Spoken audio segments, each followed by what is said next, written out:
안녕하세요. 네, 반갑습니다. 날씨가 아주 좋은데, 어떻게 공부하기엔 참 아까운 그런 날 같은 느낌이 들기도 하는군요. 하여튼 첫 달이 시작됐고, 또 첫날, 또 좋은 날씨에 여러분을 만나게 돼서, 정말, 반갑게 생각을 합니다. 사실 요즘에는 그 로스쿨 문제, 그래서 이제 법조인이 되는 과정이 현재 이원화되어 있죠.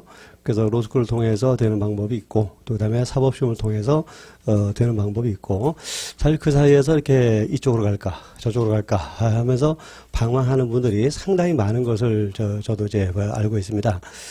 또 저한테 개인적으로 이제 상담을 요청하시는 그런 분들도 있고 한데, 뭐 어떤 방법이든지 전 상관은 없다고 생각이 됩니다. 또 앞으로의 대세는 결국 또 로스쿨 쪽으로 갈 테니까 이것이 뭐 5년, 뭐 10년쯤 지나서는 뭐 별로 의미 없는 그런 그 고민인 것 같다는 생각이 들기도 합니다. 어떤 길로 가든 그러나 분명한 것은 한 가지 있다고 생각이 됩니다. 그게 뭐냐? 형법 실력이 뛰어난 사람이 결국 된다는 겁니다.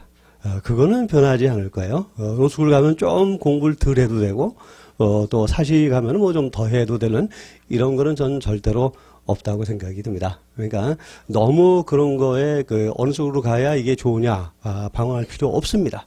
결국은 다 법조인으로 세상에 나서게 되는 거고요. 그러니까 여러분들 항상 실력을 갖추는 거, 그게 제일 중요하겠죠. 요즘 뭐 로스쿨에 대해서 나오는 문제가 뭡니까? 실력 문제 아닙니까? 실력 문제. 뭐 올해도 커트라인이 뭐 43점인가 뭐 그렇다 그러는데, 글쎄요. 그런 법조인들이 나와서 과연 제대로 할 수 있을까에 대한 우려, 이런 것들이 상당히 많지 않습니까? 그런 면에서 하여튼 어쨌든 실력을 갖춘다면 뭐 어떤 방법을 취하든지 이것은 전혀 문제가 되지 않는다고 생각이 됩니다. 그런 점에서 너무 그런 문제에 대해서 고민하지 마시고요. 선택을 하세요. 선택을 하시면 또 일단 선택을 했다면 그쪽으로 밀어붙이시기 바랍니다. 자꾸 이쪽 저쪽 한눈을 파는 것은 진짜 에너지만 낭비되는 것이고 본인한테도 좋을 것은 하나도 없다고 생각이 됩니다. 어쨌든 하여튼 그 실력을 갖춰야 된다는데, 근데 제가 보면 요즘에는 로스쿨 통해서도 이제 변호사가 되는 사람들이 이제 많아졌죠. 많아졌고, 또 사법시험 제도도 존재하는데, 전반적으로는 공부들은 잘 안 하는 것 같다는 느낌이 제 느낌입니다. 그건 뭘 통해서 알 수가 있느냐?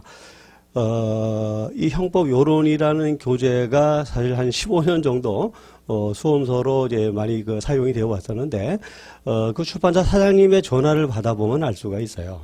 이상하게 판매량이 예전 같지 않다라는 그런 얘기를 듣습니다. 물론 영리성을 떠나서 다른 거 생각하면, 그럼 왜 공부들을 안 할까라는 거예요. 좀 이상하죠? 왜 공부들을 안 해요? 좀 이상한 현상입니다. 공부 안 해도 지금 뭔가 되게 돼 있는 시스템인가 보죠? 절대로 그거는 아니라고 생각을 하는데요.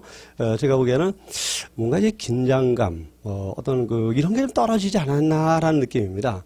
예전처럼 사법시험에서 뭐 치열한 경쟁을 거쳐야 될 수 있다는 이게 없고, 뭐, 로스쿨 가면 뭐 75%는 합격한다는데, 뭐, 이런 거.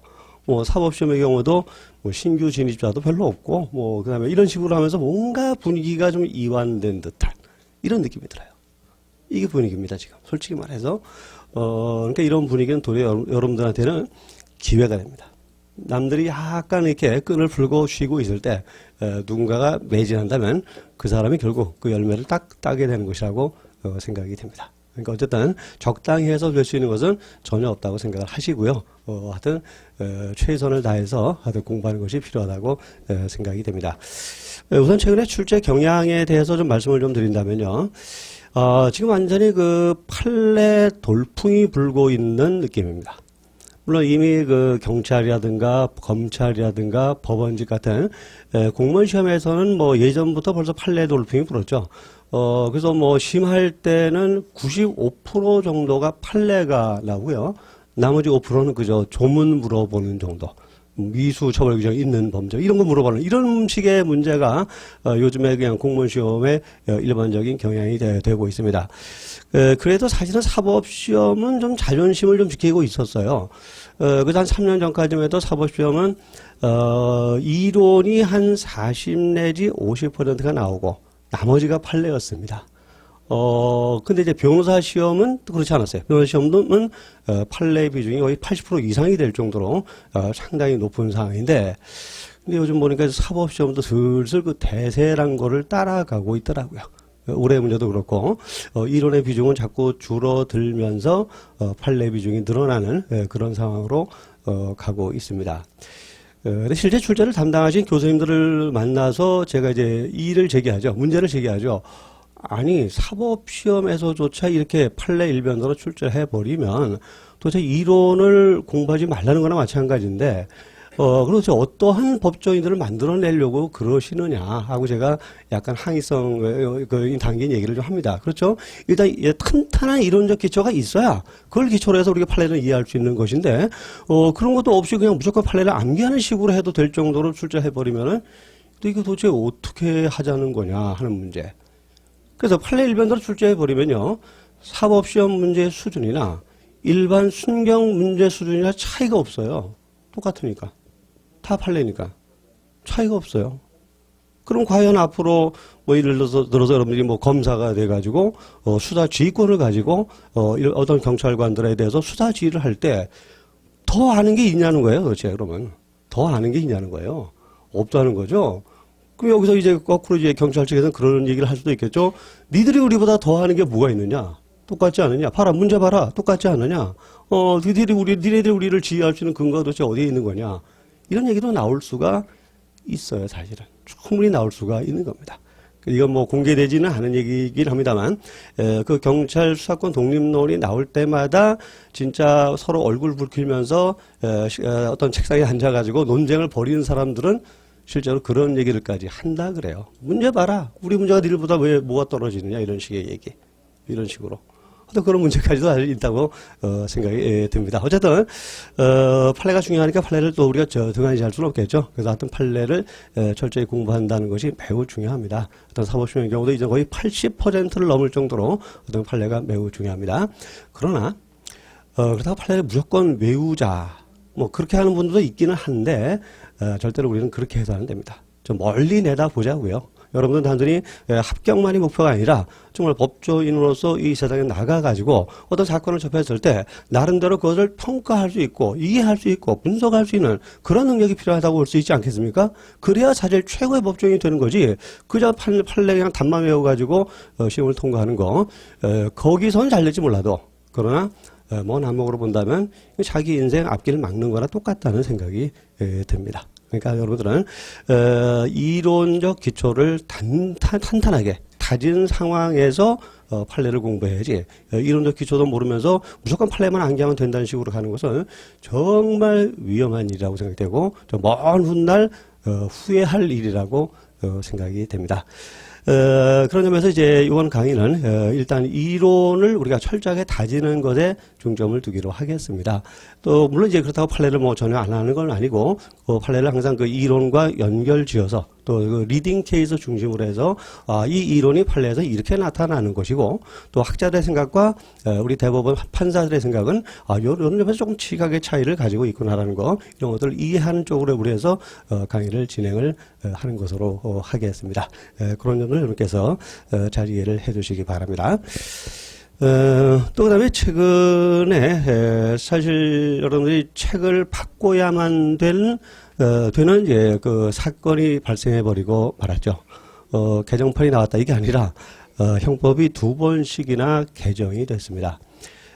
작년도 12월 18일 날 형법이 1차로 개정이 됐어요. 주로 이제 강간죄는 성범죄에서 개정이 됐습니다. 주요한 개정 내용은 강간죄 객체가 과거에는 부녀 여자였는데 이제는 남자도 객체가 될 수 있는 것으로 개정이 됐고요. 또 그다음에 이제 강간의 죄라든가 또 강제추행죄라든가 또 그다음에 이제 그 약취유인의 죄에서 그 추행 간음 목적 약취유인죄 등이 친고죄였는데 이 친고죄 규정이 싹 사라져 버렸습니다. 이제는 고소가 없어도 공소를 제기해서 처벌할 수 있도록 변경이 되었다는 겁니다. 근데 이 1차로 개정된 작년 12월 18일 개정은 아직 시행되고 있지는 않아요. 이 법은 올해 6월 19일부터 시행이 됩니다. 이 가운데서 혹시 6월 19일 이전에 치르는 시험을 준비하시는 분들이라면 그 작년 12월 달에 개정된 법을 공부하면 안 돼요. 그 이전 법을 가지고 공부를 하셔야만 됩니다. 근데 대개는 아마 6월 19일 이후에 치르는 시험을 준비하시는 것으로 제가 알고 있는데, 일단 이제 그 개정된 법을 정확하게 좀 알아야 될 겁니다. 그래서 제가 오늘 그 조문 대비표를 일단 그럼 이게 어떻게 개정되는가 개괄을 하시라고 해서 좀 나누어 드렸습니다. 또 두 번째 개정된 것은 올해 3월 5일입니다. 그래서 3월 5일에는 뭐 범죄단체 등 조직죄라든가 그 다음에 전반적으로 이렇게 조금씩 손을 좀 봤는데요. 그렇게 중요한 범죄들은 아닌 것 같아요. 근데 이제 어쨌든 상당 부분 이제 그 개정된 내용들이 상당히 많고요. 근데 올해 3월 5일 날 개정된 것은 붙이게 보면 공포 즉시 시행된다고 되어 있었어요.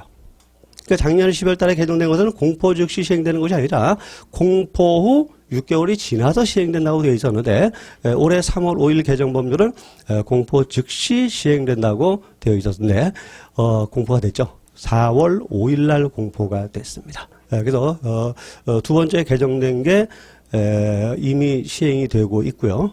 첫 번째 개정된 것은 6월 19일부터 시행이 된다는 것을 여러분이 알아두시기 바랍니다. 그래서 그 조문 대비표에 6월 19일 시행이라고 제가 이렇게 괄호 쳐놓고 표시해 놓은 곳이 있을 거예요. 자, 그게 이제 앞으로 시행될 것이고, 그런 표시가 없는 것들은 이미 시행이 되고 있는 법률들입니다. 그런 것을 아시고 어떤 내용을 잘 파악을 좀 해 두시기 바랍니다. 사실 작년도 12월 18일 날 개정법은 그 국회 주관이었어요. 그 의원 입법이었습니다. 그래서 국회의원들이 주관해가지고 형법 개정안을 이제 통과를 시켰는데 올해 3월 5일 날 통과된 것은 정부 입법이었습니다. 그러니까 정부 측에서 주도해가지고 통과를 시킨 거예요. 자, 그걸 보니까, 야, 참, 우리나라가 손발이 정말 안 맞는구나라는 그런 생각이 좀 들기도 합니다. 일부 법률은 시행도 되기 전에 또 개정돼 버렸어요. 그러니까 똑같은 내용을 두 번 개정했다는 거죠. 그래서 법원이 한 번 개정하고, 국회가 한 번 개정하고, 정부 주도로 한 번 개정하고, 이런 식으로, 하여튼 똑같은 내용을 다시 이렇게 짧은 기간에 두 번씩이나 개정하는 그런 해프닝도 있는 걸 보니까, 왜 국회하고 정부하고 이렇게 협의가 안 되고 손발이 안 맞을까? 이렇게 두 번씩이나 개정을 하는 것일까? 그런 느낌이 좀 들기는 들었습니다. 어쨌든 그건 우리가 할 문제는 아니고요. 하여튼 개정된 법은 특히 주의를 요하기 바랍니다. 그래서 그런 부분일수록 출제 가능성은 매우 높다고 볼 수 있겠죠. 그러니까 어떤 부분이 개정됐는가? 우리 교재는 전부 반영이 되어 있으니까요. 그런 것들 나올 때마다 이제 그 형광펜을 잘 활용을 하셔서 그런 부분을 눈에 잘 띄도록 표시를 해두시기 바랍니다. 교재에 대해서 잠깐 좀 설명을 좀 드리겠어요. 그 형법 요론이라는 교재인데 좀 최근에 어떤 유행에 비하면은 좀 교재가 좀 두꺼운 편이에요. 그래서 사실 요론의 요자가 좀 이렇게 요약되어 있다, 정리되어 있다, 그런 의미로 시작한 책인데, 사실 요론이란 말이 이제 어울리지 않을 정도로 분량이 좀 있습니다.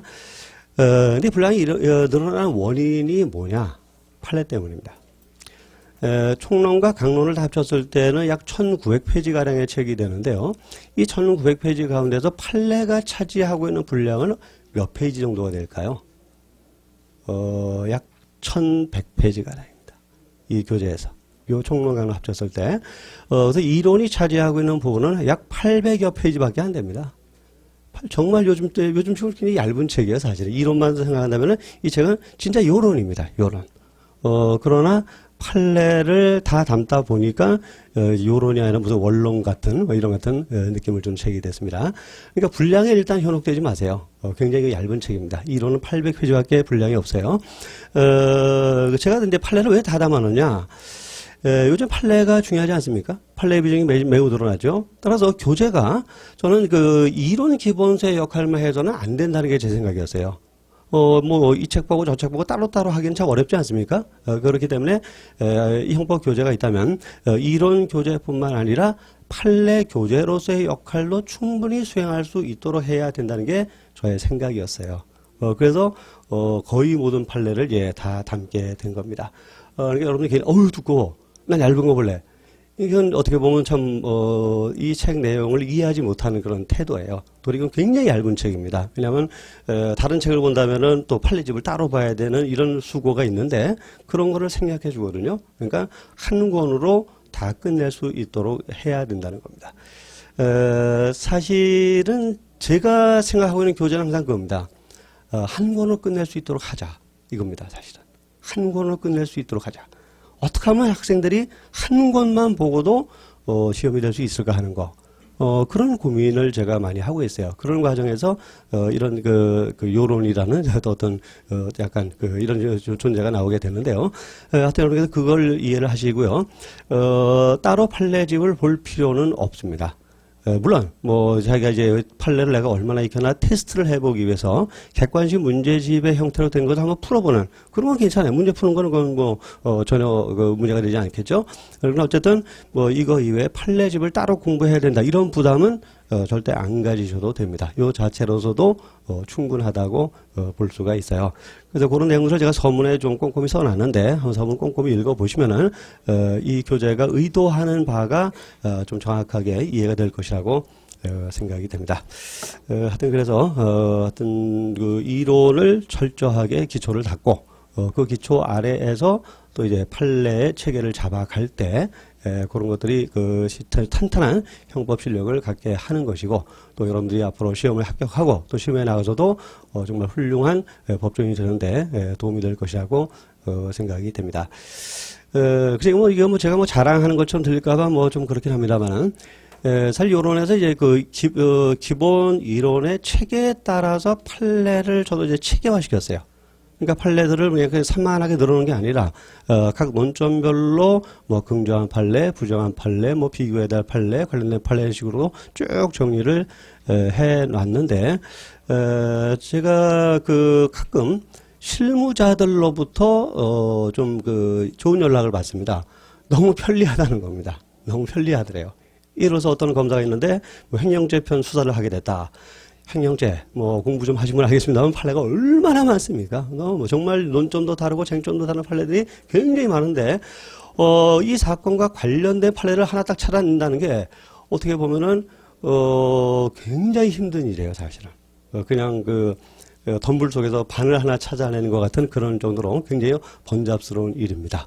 그래서 그때 그 검사는 이제 요론을 쓴다 그러더라고요. 그래서 딱 봐서 이 사건의 쟁점 딱 찾아보면 판례가 쫙 나와 있지 않습니까? 그 가운데도 자기 사건과 비슷한 것이 있단 말이에요. 그 이제 원문 찾아보고 하면은 사건에 대한 파악이 굉장히 빠르다. 이런 얘기를 이제 제가 몇 번 들은 적이 있어요.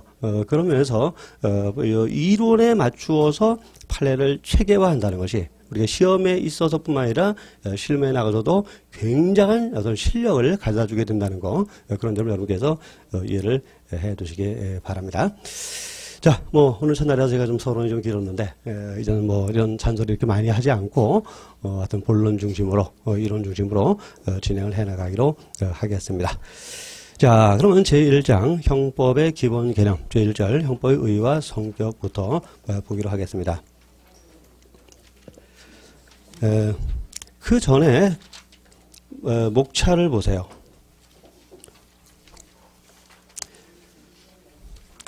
책은 목차부터 읽는 겁니다. 목차부터. 특히 형법은 더 그렇습니다. 왜 그런가 하면 이 형법은 가장 체계적인 학문입니다. 민법도 그렇고 행정법도 체계적이면 틀림이 없습니다만 형법만큼 체계적이지는 못해요. 자, 형법이 얘기하는 얘기들, 이렇게 수백 페이지가 되는 책들, 뭐 2000페이지에 가까운 책들이 말하는 내용들이 많이 있지 않습니까? 뭐 저따 얘기를 하는데 주어는 딱 두 개입니다. 그것은 이렇다. 이런 얘기 하는 거예요. 주어는 딱 두 개예요. 그 중에 하나가 뭘까요? 범죄입니다. 범죄는 이렇다. 범죄는 이렇다. 주어예요. 범죄. 자, 그래서 이 1900페이지가 되는 책이 뭐 이론이든 판례든 전부 범죄는 뭐다. 범죄는 이렇다. 범죄는 저렇다. 이 얘기하고 있는 겁니다. 주어는 딱 그 하나예요. 또 하나의 중요한 주어가 뭘까요? 형벌입니다. 형벌은 이렇다. 이렇게 얘기하는 겁니다. 그래서 형법의 주제는 범죄와 형벌이에요. 어떻게 보면 좀 약간 소름도 끼치지 않습니까? 어떤 책이 딱 두 개의 주어를 가지고 계속 얘기를 하고 있을까요? 어떤 학문이 그런 것일까요? 그렇지 않을 겁니다. 다른 분야들은 주어도 상당히 많고 주제도 다양할 텐데 형법은 그렇지 않아요. 결국 우리 앞으로 공부하게 될 모든 이론과 모든 판례들은 딱 이 두 개의 주하고 연결되는 겁니다. 그만큼 체계적일 수 있다는 거죠. 쉽게 말하면 이 범죄, 형벌 이걸 실에 비유한다면 여기 나오는 이 이론들과 학설들과 판례들은 구술입니다. 정말 이 실에 몇 개 안 된 실에 그 모든 수많은 구술을 다 끼울 수 있다는 겁니다. 즉 구술을 실에 끼울 수 있다는 소리는 체계를 잡을 수 있다는 겁니다. 그래서 체계를 잡아 놓으면 그 다음부터는 뭐 너무 간단해요. 그 수많은 구술, 수백 개, 수천 개 구술들 하나의 줄에 끼워보세요. 얼마나 다루기가 간단합니까? 자, 그래서 형법 공부할 때 하는 비유가 있죠. 울고 들어와서 웃고 나간다. 그래요. 울고 들어와서 처음에 뭐 이상한 내용들이 많아요. 아마 좀 예습을 좀 하신 분들은 야, 형법은 좀 범죄도 나오고 그러니까 좀 뭔가 비디오에 보는 것처럼 재밌는 얘기 좀 나올 줄 알았는데 이거 뭐 이해도 못할 이상한 단어들만 잔뜩 나오네 하면서 이제 울기 시작합니다. 아, 내가 잘못했나 봐. 선택을 잘못했나 봐. 그러나 이제 체계란 걸 잡고 나갈 때쯤 되면은 너무나 단순해요. 너무나 간단한 겁니다. 그 웃고 나가는 거죠. 별것도 아니게 나를 우습게 만들었네 하면서 이제 웃고 나가는 겁니다. 그래서 체계를 잡는 게 상당히 중요하고요. 그 체계가 바로 목차에 다 나타나 있다는 거죠. 자, 형법 총론은 크게 세 개의 편으로 구성되는데 제1편이 형법의 일반 이론. 자, 쉽게 말해서 서론입니다. 서론. 자, 서론은 좀 솔직히 재미없어요. 우리가 아무리 재미있는 영화도 서론은 좀 재미없잖아요. 앞부분은. 그래서 이 서론을 우리가 잘 버텨내야 됩니다. 그래서 가끔 보면 서론만 듣다가 에휴, 형법 공부 못하겠다 하면서 포기하시는 분도 가끔 제가 봤는데 하여튼 서론을 우리가 인내심을 가지고 잘 견뎌내야 됩니다. 또 서론을 모르면 본론을 이해하기 힘들어요. 여러분 가끔 영화관 갈 때 좀 늦게 가는 경우가 있죠. 그래서 앞부분 한 5분 내지 10분을 못 보고 중간에 들어가서 영화를 보는 경험이 아마 여러분도 있을 겁니다. 근데 영화를 보면서 내심 이상하지 않습니까? 뭔가 내가 모르는 게 있는 것 같고 하여튼 뭔가 하여튼 빠진 것 같고 영화가 그렇게 또 흥미로워지질 않아요. 그래서 이제 끝나고 나서 그래 앞부분이 언제 남아서 봐야지.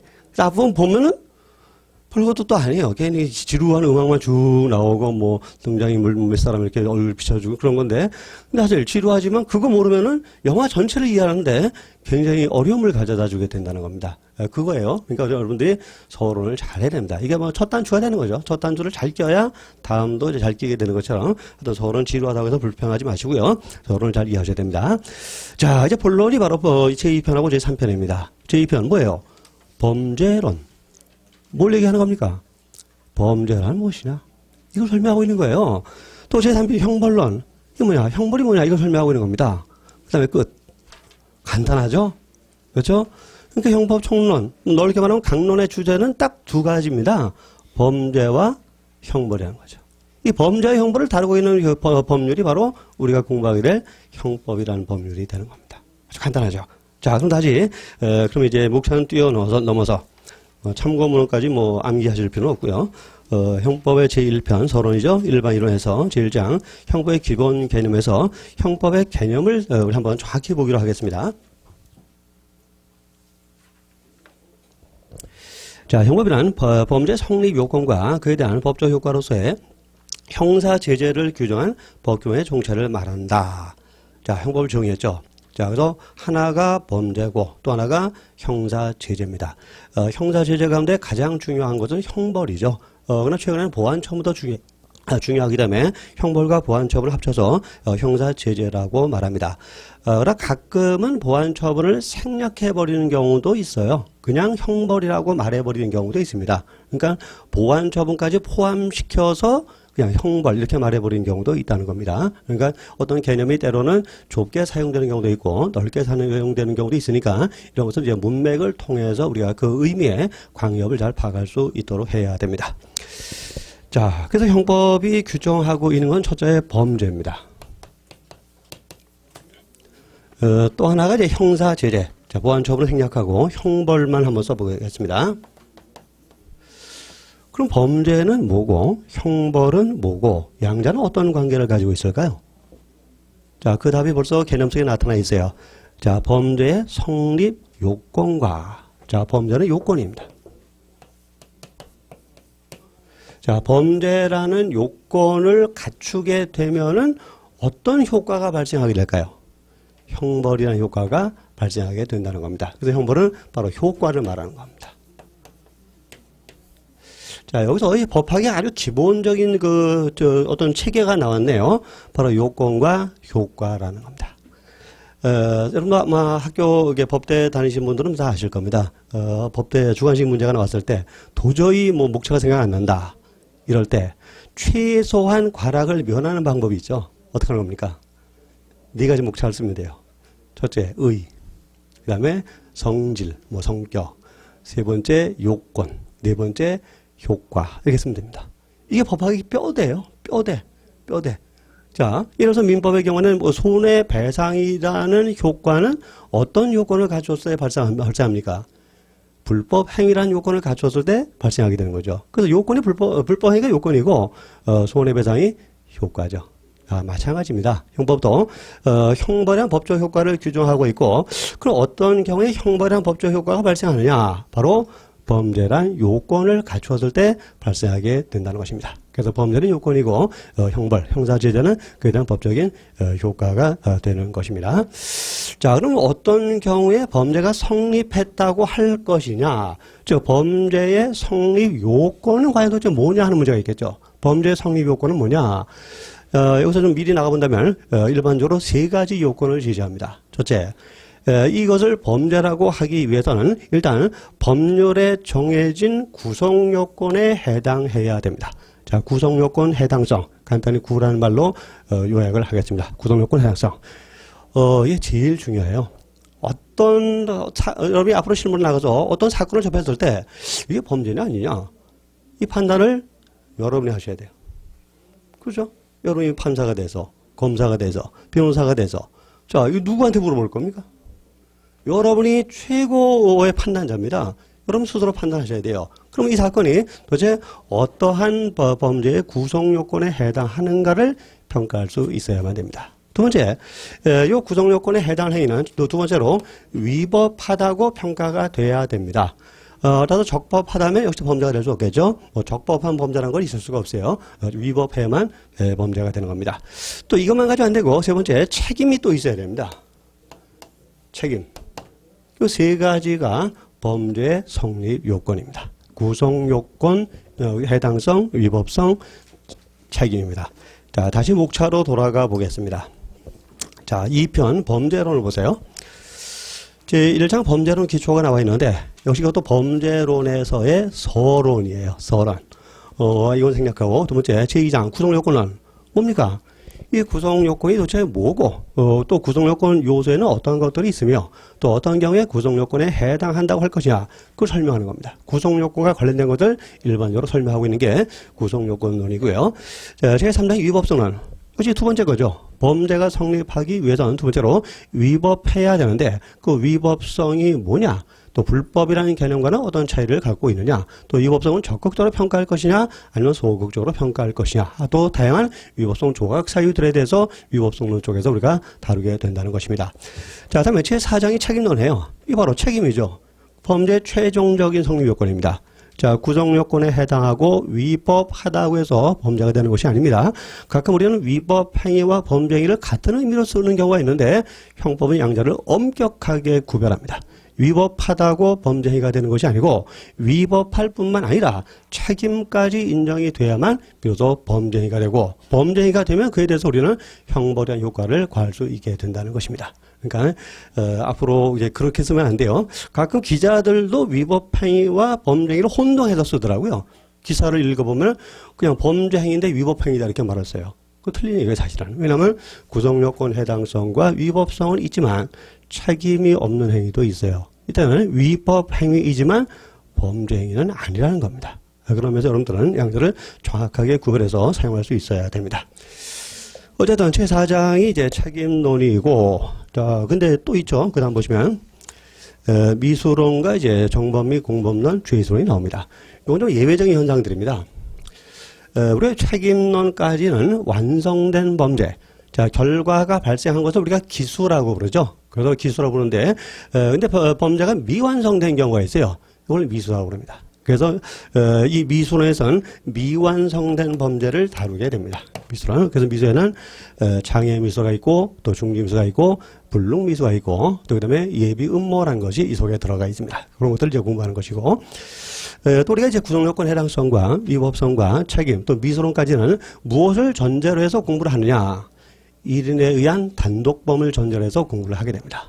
그러나 범죄는 혼자서만 범하는 법이 없죠. 뭐 2명 이상이, 뭐 3명 이상이, 아니 수십 명, 수백 명이 가담해서 범하는 경우도 있지 않겠습니까? 이와 같이 다수인이 범죄에 참가한 경우에 이걸 어떻게 규율할 것이라는 문제, 이걸 다루는 영역이 그 다음에 나오는 정범 및 공범론입니다. 이걸 다수인의 범죄 참가 형태론이라고도 말합니다. 다수인의 범죄 참가 형태론. 그래서 여기에는 뭐 공동정범이라는 것도 있고 간접정범, 또 교사범, 종범, 뭐 동시범, 합동범 아주 다양한 가담 형태들이 등장하게 되고 그러니까 여러 차례 범죄에 참가했다면 우리는 그 다양한 가담 형태 가운데 어디에 해당이 되는가를 구별할 줄 알아야 돼요. 왜 구별을 해야 되느냐? 가담 형태별로 형벌이 다르기 때문이에요. 형벌이 달라요.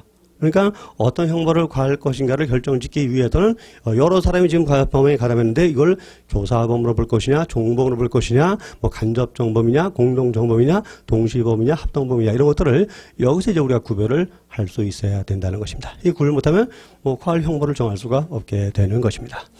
자, 그다음에 범죄론의 마지막 단계가 이제 죄수론입니다. 범죄 수를 말한 거죠. 범죄 수. 한 사람이 이제 여러 개의 범죄를 범했을 때 이 여러 개의 범죄를 범했다는 것을 어떻게 판단할 것이냐. 즉, 일죄, 하나의 죄냐, 아니면 수죄. 여러 개의 범죄냐를 어떻게 구별할 것이냐는 문제. 일죄와 수죄의 구별 기준 같은 것을 여기서 다루게 됩니다. 또 한 사람이 수죄를 범했다면, 여러 개의 범죄를 범했다면, 그럼 여러 개의 범죄를 범한 이 사람을 하나의 범죄를 범한 사람보다는 우리가 상식적으로 볼 때는 중하게 처벌해야 될 텐데, 그럼 어떻게 중하게 할 것이냐? 무조건 형을 합할 것이냐 아니면 일정 부분 가중만 할 것이냐 또 가중할 경우에도 2분의 1을 가중할 것이냐 2배를 가중할 것이냐 뭐 이런 식으로 여러 가지 그 가중의 한계 같은 것이 문제가 되는데 그런 것을 요 죄수론 쪽에서 다루게 되는 것입니다. 그래서 죄수론에 다루는 것은 일죄 하나의 범죄인 경우와 수죄인 경우를 여기서 다루게 되는 것입니다. 자, 이게 끝나면 이제 범죄론은 끝났어요. 사실 본론이 끝났죠. 그럼 이제 영화를 이제 마칠 때가 됐습니다. 형벌론. 그래서 사실 형벌론은 그다지 중요하지는 않고요. 또 어렵지는 않습니다. 아주 기술적인 성격이 상당히 또 강하기도 하고요. 그래서 이것은 이제 그렇게 설명할 건 많지 않기 때문에 분량도 많지 않고 우리 총론가의 마지막 날 하루 동안에 형벌론 쪽을 이제 다루게 되는 것입니다. 그래서 뭐 사형은 어떻게 할 것이며 징역은 어떻게 집행할 것이며 뭐 이런 것들을 여기서 이제 다루게 된다는 것입니다. 이게 바로 형법 총론입니다. 총론 강의 다 끝났네요, 오늘. 오늘 시작만 하자마자 하여튼 다 끝나버리고 말았어요. 그러니까 결국 다루는 것은 우리 형벌은 좀 그다지 중요성은 좀 떨어지니까 이걸 생략하고 본다면 우리가 총론 시간 내내 다루는 주제는 이제 한 가지인 거죠. 범죄란 이거예요. 범죄란 무엇이냐? 이거라는 겁니다. 자, 여기서 체계란 걸 제가 말씀을 좀 드리면요. 이제 앞으로 이제 우리는 뭐 많은 학설과 또 이론들과 판례들을 다루게 될 겁니다. 이때 여러분 체계를 잡아가야 돼요. 체계. 이 체계를 잡는 가장 기본적인 원칙이 뭐냐? 도대체 그 학설이, 그 이론이, 그 판례가 이러한 요소들 가운데 어디에 걸리느냐를 일단 생각을 해봐야 됩니다. 어디에 걸리느냐?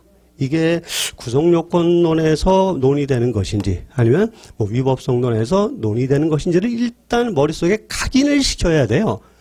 의외로 이게 안 돼버리면 단편적으로는 잘 알아요. 그 이론 잘 알고 학설 잘 알고 판례를 잘 아는데 실제 사례를 해결할 때 뭐 사법시험 2차 시험이든 뭐 변호사 시험이든 사례형 문제들이지 않습니까? 해결할 때 이게 답안의 순서입니다. 형법 사례 문제가 뭐예요? 사건 하나 던져주잖아요. 뭐 갑이 을을 뭐 밤에 뭐 때리고 뭐 도망가서 뭐 이런 사례 하나 던져주지 않습니까? 그러면서 갑과 을과 병의 죄책을 논하라 이거 아닙니까? 지금 여러분 보고 재판해보라는 겁니다. 재판해보라는 거예요. 이 사람이 유죄인지 무죄인지를 재판해보라는 거예요. 그렇죠? 그 여러분들이 거기에 등장하는 갑과 을과 병이 유죄인지 무죄인지를 판단해야 됩니다. 그게 케이스 해결이죠. 그럼 어떤 경우에 유죄가 됩니까? 유죄란 말은 범죄가 있단 말이죠. 범죄가 성립했단 말이죠. 즉 구성요건 해당성, 위법성, 책임이란 요건을 그 갑이라는 사람이 갖추었다면 범죄가 성립하는 것이고 그 사람에게는 형벌을 가할 수 있게 된다는 겁니다. 근데 구성요건 해당성이 없다거나 아니면 구성요건 해당성 인정되지만 위법성 또는 책임이 없다면 무죄가 되는 거예요. 그 무죄죠. 무죄니까 이 사람한테는 형벌을 가할 수 없다는 겁니다. 그래서 이제 다양한 논점들을 이제 그 출제자가 제시하게 되죠. 구성요건 쪽에서 예를 들면 뭐 고의가 있는지 없는지 아주 애매한 사례를 제시하고 또 위법성론에서 예를 들어서 뭐 정당방위가 성립할 수 있는지 없는지 아주 애매한 사례, 쉽게 판단할 수 없는 그런 사례를 제시하게 됩니다. 또 책임론 속에서도 책임이 있는지 없는지 애매한 사례를 이제 논점으로 묶어놓는 거죠. 다양한 논점들이 등장해요. 범죄가 성립할 것이냐 말 것이냐 판단하는데 애매한 논점들이 여러 개 등장한다는 겁니다. 이걸 해결해야 돼요. 그럼 이제 구성요건 쪽에서 고의가 있다 없다를 어떻게 평가할 것이냐. 고의의 유무 내용이라든가 고의의 어떤 본질 같은 거 이런 것부터 접근하면서 결론적으로 고의가 있다 없다 판단해야 되고 또 정당방위 요건을 언급하면서 그 요건들 가운데 이러이러한 요건을 갖췄다면 정당방위로서 위법성이 조각돼서 무죄가 된다고 할 것이고 그러나 정당방위 요건 가운데 이 요건을 갖추지 못했기 때문에 정당방위는 아니다. 그래서 위법성을 조각할 수 없다. 이렇게 결론을 내리는 거죠. 이론을 전제로 하는 겁니다. 이론을 전제로 해서 결국 문제를 해결해 나간다는 것입니다. 그래서 요 공식, 뭐 넓게 볼 것도 없어요. 요거. 구성요건 해당성과 위법성과 책임. 이것은 범죄를 분석하는 공식입니다. 도구입니다. 이것은 이론적으로도 필요한 것이고 또 그다음에 실무로 나가서도 어떤 사건을 접하든 간에 지금 당장 무슨 신고를 받았어요. 무슨 범인을 잡아왔습니다. 이 잡아온 범인 이제부터 유죄인가 무죄인가를 판단해야 되는데 이 유죄인가 무죄인가를 판단할 때 출발점이 바로 이거예요. 도대체 이 범인 행동이 어떤 범죄의 구성요건에 해당할 것인가 알아야죠. 또 위법하는가 책임이 있는가 각각 이제 어떻게 판단할 것인가. 어떻게 판단합니까? 형법 이론을 알아야 판단하죠. 그렇죠? 형법 이론을 모르면 판단을 못하게 됩니다. 판단 못하고 그냥 주변 사람한테 기웃거리면서 야 이거 어떻게 되냐 하면서 물어볼 수밖에 없는 거죠. 좀 비굴해질 수밖에 없다는 거죠. 그렇죠? 어쨌든 요겁니다. 그래서 총론이든 강론이든 처음부터 끝까지 가는 건 아주 요거예요. 구성요건 해당성, 위법성, 책임. 강론 한번 가볼까요? 자, 제일 처음에는 살인죄입니다. 살인죄 책을 딱 보시면 교재를 보시면 살인죄 구성요건, 위법성, 책임 이렇게 설명되어 있어요. 왜? 살인죄도 범죄이기 때문이죠. 범죄라면 구성요건 해당성과 위법성과 책임이라는 요건을 갖추어야만 되는 겁니다. 그죠? 요게 이제 하여튼 형법의 뼈대입니다. 모든 이론과 모든 학설은 다 이와 연결되는 거예요. 이 중에 어느 하나와 연결되는 겁니다. 그러니까 항상 여러분들은 새로운 학설과 새로운 이론과 또 판례를 다룰 때는 요것이 구성요건, 위법성, 책임 가운데서 어떤 것과 연결이 되어 있는지를 일단 확실하게 알고 있어야 됩니다. 왜냐하면 이건 답안의 목차 순서이기도 해요. 예를 들어서 어떤 사람이 A라는 사안이 위법 알고 있고 B라는 내용도 알고 있어요. 또 그다음에 그 C라는 내용도 알고 있는데 그런 사례가 딱 나왔는데 먼저 A를 먼저 설명하고 그다음에 이 사람이 B를 설명하고 C를 설명했어요. 개별적인 내용을 쓴 걸 보니까 완벽해요. 이 사람이 이제 시험 보고 나와서 기뻐서 날뛰죠. 야, 이거 다 수석하는 거 아니야? 뭐 이러면서 굉장히 좋아하죠. 근데 이런 분은 나중에 결과 보면은 떨어졌어요. 근데 나중에 점수 확인해 보면 꽈락입니다. 아니 세상에 내가 이 책에 있는 거 거의 똑같이 복사했는데 B 똑같이 썼는데 C 다 썼는데 왜 이게 꽈라일까? 채점을 뭐 어떻게 하는 거야? 하면서 이런 분들이 또 이의 제기하고 또 이제 소송하고 또 하는 거죠. 이거 빵점이에요, 사실. 왜 그렇습니까? 이분은 범죄가 무엇인가를 몰라요. 예, 범죄라면 제일 먼저 무엇부터 판단해야 됩니까? 구성요건의 해당성. C부터 언급을 해야 돼요. C부터.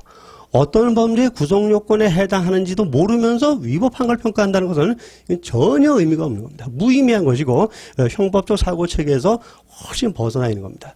이 사람은 범죄가 뭔지를 모르는 거죠.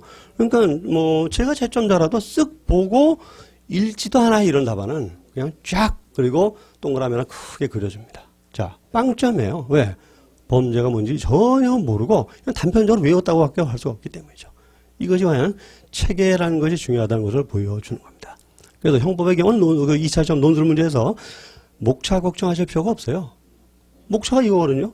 구성요건 해당성, 위법성, 책임. 이대로 쓰면 돼요. 물론 세부적으로는 조금씩 변형하고 응용해야 될 경우가 있지만, 근데 그런 게 생각 안 한다. 그럼 요 순서대로 쓰면은 최소 과락은 면할 수가 있게 된다는 것입니다. 어쨌든, 하여튼 제가 뭘 강조하느냐, 어떤 형법에서 체계를 제가 강조를 좀 드리는 것입니다. 자, 다시 이제 형법의 의쪽으로 와봅시다. 형법에는 범죄 성립 요건과 그에 대한 법적 효과로서 형사 제재를 규정한 법금의 총체를 말합니다. 그러니까 범죄와 형사 제재에 관한 법, 또는 줄여서 범죄와 형벌에 관한 법이라고 요약을 합니다. 근데 이 범죄와 형벌을 규정한 것이 형법인데, 이 범죄와 형벌은 형법이란 이름을 가진 법률에 가장 많이 규정되어 있죠. 이와 같이 형법이란 이름을 가진 법률, 이것을 협의의 형법이라고 말합니다. 협의, 좁은 의미의 형법이죠. 다른 말로 형식적 의미의 형법이라고도 말합니다. 자, 그러나 국가보안법, 형법이라는 이름을 갖고 있지 않아요? 또 폭력행위 등 처벌에 관한 법률, 역시 형법의 이름을 갖고 있지 않습니다. 또 성폭력 처벌에 관한 특례법, 역시 형법이라는 이름을 갖고 있지 않지만 그 안에는 범죄와 형벌이 규정되어 있죠. 자, 그래서 형법이라는 이름을 갖고 있는 형법뿐만 아니라 비록 형법이라는 이름을 갖고 있지는 않을지라도 범죄와 형벌을 규정하고 있는 모든 법규범을 다 합쳐서 부를 때 이것을 광의의 형법 또는 실질적 의미의 형법이라고도 부른다는 것입니다. 자, 우리 형법학의 연구 대상은 무엇일까요? 이 광의의 형법입니다. 여러분 시험 범위도 광의의 형법이에요. 좀 신경을 좀 써야 됩니다. 물론 이제 강의나 대개 교재는 이제 형법전, 그 협의 형법을 중심으로 내용이 되어 있긴 합니다만, 요즘에 사법시험 1차 시험이나 특히 변호사 시험 같은 데서 특별법이 종종 출제가 되고 있어요. 특별법들이. 그렇다고 우리가 수천 개 된 특별법을 다 공부할 수는 없는 것이고, 출제될 만한 특별법들은 우리 교재에 다 언급이 되어 있습니다. 특히 강론감 많이 나오는데 각주로 이렇게 처리가 되어 있으니까 그 정도는 꼼꼼히 좀 읽고 내용을 알아두실 필요가 있습니다. 가장 많이 언급되는 게 폭력행위 등 처벌에 관한 법률입니다. 또 그다음에 성범죄 쪽에서는 성폭력 범죄 처벌 특례법 같은 것이 종종 언급이 되고 있으니까 그에 대한 좋은 내용하고 판례도 좀 알아둘 필요가 있습니다. 자, 이제 우리가 협의 형법하고 광의 형법을 공부했습니다. 자, 협의 형법. 그럼 광의 형법. 자, 그림을 이렇게 그려야 될까요? 이렇게 그리면 틀립니다.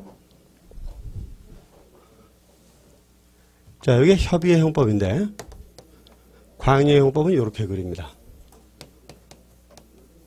즉 협의 형법 가운데 즉 형법전 속에 광의 형법에 들어갈 수 없는 것들이 있다는 걸 주의를 하셔야 됩니다.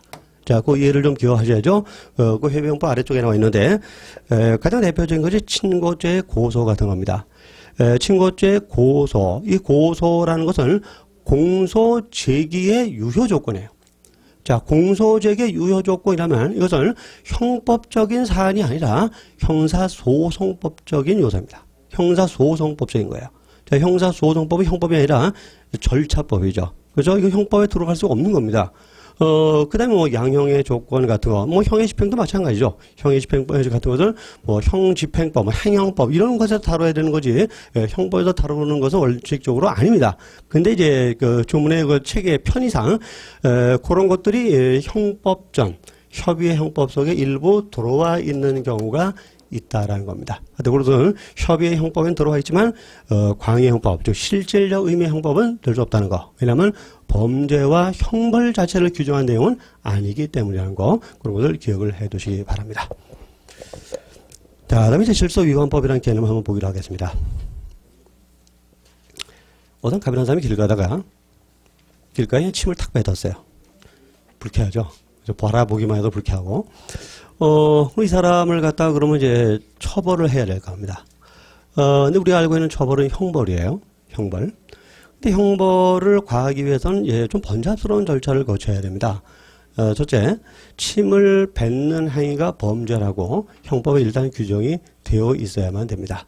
또 규정이 되어 있다면, 일단은 경찰이 먼저 수사를 해서, 그 다음에 검찰에 송치를 해야 되고, 송치를 받은 검찰 측에서는 검사가 기소 여부를 판단해서 법원에 대해서 공소 제기를 하게 됩니다. 자, 공소 제기를 받은 법원은 제1회 공판기일을 정해서 재판을 하게 되고, 또 사안이 좀 복잡할 것 같으면 제2회 공판기일, 3회, 4회, 5회에서 재판이 길어지게 됩니다. 또 1심에서 어떤 결론이 나왔는데, 검사 측이나 피고인 측이 승복을 못한다. 그럼 이제 항소를 하게 되는 거죠. 2심으로 가게 됩니다. 또 거기도 이제 최종적으로 대법원까지 가게 되는 거죠. 자, 보세요. 침 뱉었어요. 물론 올바른 행동은 아니고 좀 나쁜 행동인데 넓은 의미에서는 반사회적인 행동이라고 볼 수가 있겠죠. 그러나 그것 때문에 이게 대법원까지 갔다가 한번 생각을 해봅시다. 여기에 소요되는 비용은 어느 정도일까요? 이거 계산해보면 최소 수천만 원은 나오지 않을까 하는 생각이 들어요. 왜냐하면 이 사람 변호사 비용 들겠죠. 변호사 비용 최소 몇백만 원 들지 않을까 하는 생각이 들기도 하고, 또 그다음에 여기에 관여되는 경찰관들 그렇게 한가한 사람들이 아니에요. 수사하는데 그 일당으로 쳐봅시다. 일당으로 쳐보면 그게 또 굉장히 액수가 많이 들어가게 될 겁니다. 또 판사, 검사, 그 사람들 일당 아주 센 사람들이에요. 그렇죠? 이렇게 하다 보면은 굉장한 비용이 들어가게 될 것이고, 어떻게 보면은 별것도 아닌 거 가지고 대한민국의 최고 엘리트들이 관여돼 가지고 시간을 낭비하고 있다는 겁니다. 사회 전체적으로 보면 사실은 낭비 아닙니까? 낭비예요. 그렇습니다. 그렇습니다. 이거는 간단히 처리하면 되지 않겠어요? 아주 경미하잖아요. 그렇죠? 누구를 죽였다면 경미하다 볼 수 없는데, 그저 슬쩍 침 한번 뱉은 거, 반사회성은 인정되지만, 그렇게 이것 때문에 사회 질서가 무너지고 대한민국이 망하는 그런 건 절대로 아니라는 겁니다. 좀 간단히 좀 처리하자는 거죠. 이런 배경하에서 등장한 개념이 질서위반법이라는 개념입니다. 자, 어떤 개념인가 한번 읽어보겠습니다. 질서위반법이라는 경미한 행정법규 위반. 꼭 행정법규 위반이라기보다는 경미하다는 데 중점이 있어요. 경미한 거죠. 그래서 그 교통규칙을 좀 위반했다든가, 도로에 침을 뱉었다, 이런 경미한 것들입니다. 이런 경미한 반사적 행위를 질서위반 행위라고 부릅니다. 그러니까 형벌의 적용 대상은 범죄 행위죠. 그러나 질서위반법의 적용 대상은 질서위반 행위라고 부릅니다. 범죄 행위라고까지 안 부르고 질서위반 행위라고 불러요. 이런 질서위반 행위에 대해서 질서벌의 일종의 범칙금이나 과태료, 형벌이 아니죠. 즉 형벌보다는 아주 가벼운 제재들입니다. 그래서 가벼운 위반 행위에 대해서 가벼운 제재를 가해서 간단히 해결하는 이런 법체계, 이것을 질서위반법이라고 말합니다. 그래서 대표적으로 우리나라에서는 그 범칙금 납부 통고 처분이라든가 또 경범죄 처벌법 규정 같은 것이 이제 감각상으로 질서위반법의 영역에 들어간다고 보고 있습니다. 자, 여기서 가장 문제가 되는 것은 이 질서위반법과 형법을 어떻게 구별할 것이냐 하는 문제입니다. 자, 형법의 규율 대상은 범죄입니다. 근데 질서위반법의 규율 대상은 질서위반 행위입니다. 근데 범죄와 질서위반 행위는 반사회성이 있다는 점에서는 같아요. 그렇죠? 사람을 칼로 찌르는 범죄도 반사회적 행위고, 길거리에 몰래 침을 뱉는 것도 반사회적 행위면 틀림이 없다는 겁니다. 그렇다면 이 양자를 어떻게 구별할 것이냐? 자, 구별을 해야만 어떤 경우에 형법을 적용하고 어떤 경우에 질서위반법을 적용할 것이냐 하는 그런 것을 해결할 수 있게 되는 겁니다. 그래서 이거를 구별하기 위한 학설이 형식설과 실질설이라는 것이 있습니다. 형식, 실질, 앞으로 진짜 수백 번 접하게 되는 단어입니다. 자, 이 법학, 형법이 말하는 형식은 뭘 말하는 걸까요? 형식. 우리가 보통 일상생활에서 그 사람 좀 형식적이야, 이런 말을 쓰는데 그 의미하고 같을까요? 다릅니다. 전혀 달라요. 자, 우리가 또 무슨 일을 하면서 야, 그래도 형식은 갖춰야지, 이런 얘기 하죠? 같은 말일까요? 전혀 다른 말입니다. 자, 형법이 말하는 형식은 뭐냐? 바로 실정법을 말합니다. 참 뜻밖이죠? 그래서 실정법을 우리 형법에서는 형식이라고 말해요. 그래서 형식설은 뭐냐? 법을 기초로 하자, 이런 학설입니다. 법대로 하자. 법에 나타난 대로 하자. 법에 쓰여져 있는 대로 하자. 이런 학설이 형식설입니다. 자, 이게 굉장히 앞으로 자주 나와요. 그러니까 형식이라는 말이 나올 때마다 이건 법 조문을 중시하는 그런 입장이구나라고 이해를 하시면 됩니다. 자, 그래서 우리는 형법과 질서 위반법을 구별해야 되고 범죄와 질서 위반 행위를 구별해야 되는데 형식설은 형식적으로 구별하자. 어떻게 구별하자는 겁니까? 법에 쓰여진 대로 하자는 겁니다. 자, 그 내용을 보시면 제재 종류, 즉 법에 나타나는 제재 종류가 형벌인가 아니면 범죄권 과태료인가 요걸 가지고 구별하자는 겁니다. 그래서 형벌과 범죄권과 과태료는 전부 국가가 국민에게 과하는 제재 가운데 하나씩이 되는 거죠. 그래서 제재가 형벌로 되어 있다면 이건 범죄로 보고 형법으로 보고, 그러나 제재가 범죄금이나 과태료로 되어 있다면 이건 질서 위반 행위로 보고 또 그다음에 질서 위반법으로 보자는 겁니다. 그 조문에 무엇이 쓰여져 있느냐 이걸 가지고 구별하자는 것이 형식설입니다. 근데 법조문에 제재를 형벌로 할 것이냐 아니면 제재를 과태료로 할 것이냐 누가 결정합니까? 그건 입법자들, 국회에서 결정하는 거죠. 자, 근데 국회의원들이 글쎄 좀 죄송한 말씀입니다만 형법과 질서위반법의 개념이나 성격성의 차이를 정확하게 이해하고 계신 분들이 있을까요? 그렇게 많을 것 같지는 않다라는 게 아마 저와 여러분이 공감하는 내용들일 겁니다. 그러다 보니까 그분들이 사실은 형벌로 해야 될 것을 과태료로 하기도 하고 때로는 과태료로도 충분한 것을 형벌로 규정하기도 한다는 거죠. 그러니까 따라서 뭡니까? 그 제재 종류 가지고 형법과 질서위반법을 구별하는 것은 그건 타당하지 않다는 거죠. 왜? 그분들이 잘 모르니까. 모르고 그냥 대충 해버렸으니까 그걸 가지고 구별할 수 없다는 거죠. 그래서 실질적으로 구별해야 된다는 견해가 독일의 다소리고 우리나라도 마찬가지입니다. 자, 그 실질적으로 구별하자. 뭘 가지고 구별하자는 것이냐? 법익에 대한 위험과 책임 비난의 정도를 가지고 구별하자는 겁니다. 그래서 법익에 대한 위험의 정도가 중하면 범죄고 경하면 이건 질서 위반 행위로 보자는 거죠. 또 책임 비난의 정도가 중하면 범죄로 보고 그에 대해서 형벌을 구하는 것이지만 그러나 책임 비난의 정도가 경하면 가벼우면 그걸 질서 위반 행위로 봐서 질서 위반법으로 가볍게 취급을 하자는 겁니다. 실질적으로 구별을 하자는 실질설이 보다 타당하다는 것을 여기서 우리가 알 수가 있는 것입니다. 자, 뭐 개념 정도만 알아두세요. 그렇게 뭐 중요한 개념은 아닙니다. 그러나 실무상으로 가면 의미가 좀 있을 거예요.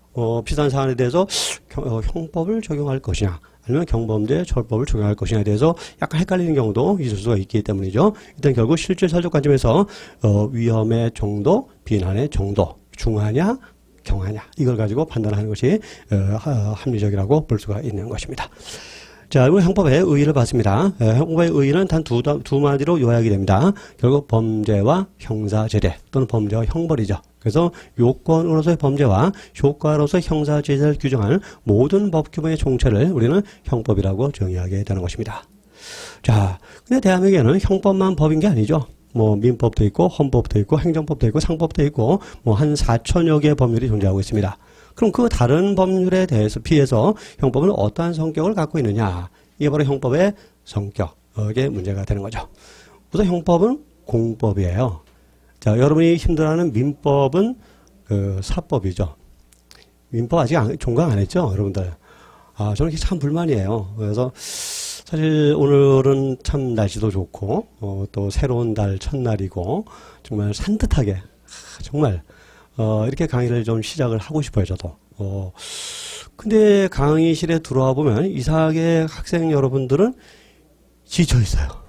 그래서 저를 바라보는 게 의욕도 별로 없어 보이고, 뭔가 우리가 새로운 걸 시작하면 뭔가 의욕이 생기잖아요. 또 그다음에 호기심도 있고 하니까 뭔가 눈이 막 빛나고, 뭐 얼굴도 빛나고 막 이래야 되는데, 이상하게 그냥 어떻게 막 졸기 직전에 어떤 그런 분들 같은 표정을 짓는 경우가 상당히 많았어요. 그래서 아니 왜 이러나? 분위기가 왜 이러지? 알고 봤더니 원인은 민법이더라고요. 그래서 종강을 못하고 계속 그냥 보강. 그렇죠? 끝없는 보강. 뭐 보강은 뭐 당연한 거고 이렇게 하다 보니까 이제 형법할 때 힘들어 하시는 분들이 좀 있는 것 같습니다. 그래서 저는 이제 보강은 이제 안 하겠다고 어제부터 결심을 계속 하고 있습니다. 마음속으로. 절대 보강은 난 안 할 거야. 난 보강하고는 난 인연이 없어 하면서 할 텐데, 물론 이제 이 말 밑에는 조그만 글자가 들어갈 겁니다. 단 약속은 지켜지지 않을 수 있습니다. 이런 말이 좀 들어갈 건데 하여튼 가급적 보강하지 않으려고 노력을 한번 해보겠습니다. 그 몇 해 전에는 이렇게 민법을 먼저 하지 않고 형법을 먼저 했던 때가 한 번 있었어요. 그래서 형법을 3월에 하고 그다음에 이제 민법이 그 다음에 이어서 하는 때가 있었는데, 제가 형법을 하고 있는데요. 민법 선생님이 계속 학원에서 얼굴이 마주쳐지는 겁니다. 그래서 아니 왜 나오셨어요? 아직 개강도 안 했는데. 근데 그분이 우물쭈물쭈물 하면서 이렇게 뭐 명확한 대답을 안 해요. 그래서 이상하다. 저분이 강의도 없을 텐데 왜 자꾸 맨날 나올까? 이렇게 생각했는데, 알고 봤더니 웬일입니까? 지난 겨울방학 강의를 아직도 못 끝내가지고 3월 달까지 보강을 하고 계시더라고요. 그러니까 그분도 되게 민망하니까 저한테 우물쭈물 했던 그런 경우가 있었는데, 사실 민법이 힘들죠. 분량이 참 방대하고, 진짜 뭐 복잡하고, 진짜 민법, 진짜 저도 예전에 학부 시절에 공부했던 기억이 있는데, 끔찍해, 한마디로. 끔찍해. 진짜, 무슨 바닷속에 들어가다 허우적거리는 느낌입니다, 진짜 막. 도대체 이게 뭐가 뭔지 진짜 감을 잡기 어려울 정도로, 정말 방대한 것 같습니다. 그러나 하여튼 어쨌건 형법은 그것보다는 조금 나아요. 또 그다음에 우리가 약간 관심을 갖고 있는 주제를 다루지 않습니까? 뭡니까? 범죄. 그렇죠? 관심이 좀 가죠? 그런 다루니까 뭐 그다지 민법만큼 어렵고 그럴 것 같지는 않아요. 그래서 보강하면 또 하나 생각나는 게 있는데, 예전에 이제 보강을 아주 많이 하시는 분이 있었어요. 근데 이제 학원 홈페이지에 어떤 분이 이제 자유 게시판에 장문의 글을 올려놨더라고요. 어떤 여자분이셨는데, 학생은 아니었습니다. 고시생의 여자친구였어요.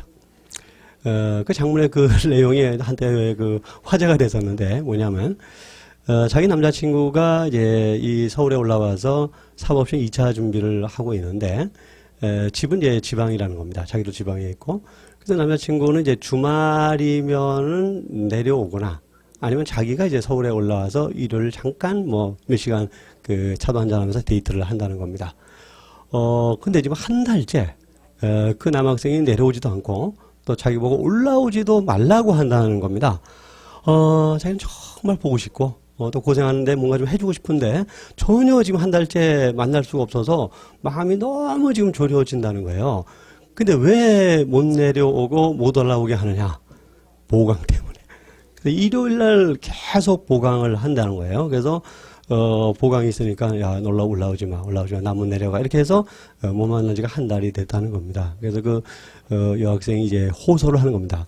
제발 보강하지 말아주세요. 나도 좀 남자친구 좀 만나고 삽시다. 뭐 이런 식의 글을 써놓은 거 봤는데, 글쎄 뭐 이해가 되긴 합니다. 또 그다음에 그 남자친구도 참 대단한 사람이면 틀림없어요. 참 보고 싶기도 할 텐데, 어쨌든 공부를 위해서는 모든 것을 희생하겠다는 그런 어떤 단호한 각오 같은 게 엿보여가지고 어떤 뭐 괜찮다는 생각이 좀 들기도 합니다. 그래서 보강은 안 할 계획인데, 하여튼 이러기 위해서는 보강 안 하기 위해서 여러분이 많이 협조를 해주셔야 돼요. 왜냐면 강의라는 것은 겉으로 보면 저 혼자 막 떠드는 것 같지만 사실은 대화입니다. 제가 벽을 보고 강의할 수는 없어요. 그렇죠? 할 수 없습니다. 진짜 못해요. 진짜 어떤 때는 죽을 것 같아요. 진짜 그 벽 보고 강의하면. 강의해본 적이 저도 있거든요. 벽 보고. 제가 예전에 한국사이버대학에서 이제 강의를 한번 맡은 적이 있었는데, 거기는 진짜 스튜디오 안에서 벽 보고 강의를 해야 돼요. 벽 보고. 처음에는 못하겠어요. 아무도 없는데 한 3시간 얘기해야 된다고 생각해 보세요. 미치지 않으나 이거 불가능한 겁니다. 이거 사실. 그래서 제가 도저히 안 돼가지고, 다음에 갈 때 어떻게 했느냐. 인형을 사갔어요. 그래서 뽀로로 하나, 하나 했고, 인형 한 5개 사가지고, 진짜 앞에서 인형을 딱 이렇게 큰 인형 있잖아요. 큰 인형을 앉혀놨어요. 그래서 이제 그 인형한테 전부 이름을 붙였습니다. 그래갖고, 얘는 김 누구누구, 박 누구누구 이렇게 해가지고, 제가 이제 머릿속에 자꾸 사람이라고 연상을 하는 거죠. 그러면서, 보면서, 뽀로로 보면서, 뽀로로씨라고 말 안 하고, 누구누구씨 해가면서 이렇게 했는데, 그런데 괜찮더라고요, 또. 그래서 이제, 인형을 놓고 강의를 해본 적도 있었는데, 어쨌든 반응이 있어야 돼요. 여러분이 저한테 반응하기 위해서 여러분이 예습을 해야 됩니다. 그러니까 전혀 예습이 안 된 상황에서는 반응하기는 좀 어려울 거예요. 또 형법이라는 게 그렇게 아무 준비도 없이 와서 그냥 강의 몇 시간 들었다고 해서, 다 알겠다. 이런 학문은 절대로 아닙니다. 절대로 안 해요. 특히 형법총론부는 사법시험 7과목 가운데서 제일 난해한 부분이 형법총론입니다. 지금 여러분이 하시는 거예요. 이게 아무 준비 없이 그냥 쓱 듣고 다 알겠어 라는 분도 있긴 하겠죠. 뭐 천재에 가까운 분들은. 그렇지만 대부분들은 그렇게 해서는 도저히 알 수가 없습니다. 그러니까 여러분도 진도표에 따라서 예습을 해 오셔야 제 말이 어느 정도 이해가 되고 또 거기에 모르는 것도 알게 되고 또 그다음에 저한테 질문도 할 수 있는 것입니다. 그런 점에서 여러분의 협조를 제가 부탁을 좀 드리겠습니다. 자, 말이 조금 바로 빠졌는데 형법의 성격에 대해서 보기로 하죠. 자, 공법이다 하는 거. 그래서 형법, 민법은 사법이죠. 그럼 형법은 공법입니다. 국가의 공적인 형벌권에 관한 법이에요. 자, 형벌은 국가만이 가할 수 있는 것이지 개인이 가할 수 있는 것은 아니죠. 그래서 이건 그 공법으로서 성격을 갖게 되는 것입니다. 또 형법은 그 재판에 적용되는 법으로서 이것을 사법법이라고 말합니다. 자, 또 중요한 개념인데 형법은 실체법이라고 말하죠. 절차법이 형사소송법과는 달라요. 그래서 형법은 실체법이고 형사소송법은 절차법이라고 말합니다. 자, 그럼 실체가 뭔가요? 앞으로 이 단어도 자주 나오는 단어입니다. 실체란 말 참 자주 나오는데 실체가 뭐예요? 형법은 실체에 관한 법이라는 겁니다. 실체가 뭐죠? 재판의 대상을 말합니다. 교재에다 나와 있는 겁니다. 재판의 대상. 물론 여기서 재판은 형사재판을 말하는 것인데 형사재판의 대상이 실체인데 그럼 형사재판의 대상은 뭡니까? 여러분이 형사법관이 돼서 어떤 피고를 앞에 놓고 재판을 한다고 가정을 해보세요. 일단 여러분이 가장 관심을 가는 건 뭡니까? 유죄냐 무죄냐 이거겠죠. 이 피고인이 범죄를 범했느냐 범하지 않았냐 이게 관심이 가겠죠. 즉 범죄인가 아닌가 이게 실체입니다. 이게 재판의 대상이에요. 그러면 여러 가지 증거를 통해서 이 법관이 이 피고인이 유죄라고 즉 범죄를 범했다고 확신을 했어요. 그럼 뭐가 해결됐죠? 범죄. 이거 해결된 겁니다. 아, 범죄를 범했다는 것은 분명하다. 그 법관이 두 번째 관심을 가는 것은 뭘까요? 이 범죄를 범한 범죄에 대해서 어떤 종류와 어떤 범위의 형벌을 가할 것이냐. 이걸 관심을 갖겠죠. 그렇죠? 징역을 가할 것이냐, 벌금을 선고할 것이냐, 또 징역이라면 1년 이하로 할 거냐, 뭐 2년 이하로 할 거냐, 아니면 집행유예를 때릴 거냐, 이런 거. 그렇죠? 형벌에 대해서 관심을 갖게 된다는 것입니다. 그래서 실체는 재판의 대상이고 이 재판은 형사재판을 말하는 것이고 결국 형사재판의 목적, 대상 이것은 범죄와 형벌입니다. 이걸 실체라고 말합니다.